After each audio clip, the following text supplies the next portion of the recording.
Praise the lord. ఈరోజు దేవుని యొక్క వాగ్దానం, రక్తము చిందింపకుండా పాపక్షమాపణ కలుగదు.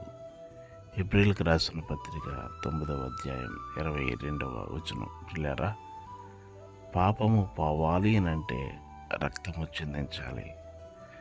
అది కేవలము నిర్దోషమైన, నిష్కలంకమైన, పవిత్రమైన రక్తమై ఉండాలి. మనిషిని యొక్క పాపము కడగబడాలి లేదా పాపము విమోచించబడాలంటే ఒక పరిశుద్ధిని రక్తం మాత్రమే అవసరమైనది. ఆ పరిశుద్ధిని రక్తమే ప్రభు అయిన యేసుక్రీస్తు రక్తం. మీరు మేకల రక్తము, కోడెల రక్తము చేత విమోచించబడలేదు, కానీ దేవుడు తన స్వరక్తమునిచ్చి మనల్ని పవిత్రపరిచారు. తన స్వరక్తము చేతనే మనల్ని పవిత్రపరిచారు. మనం విమోచించబడి ఉన్నాం. మీ కొరకు ప్రార్థించే దైవజనులు డేట్ రాజ్ గారు, మీ గాడ్ బ్లెస్.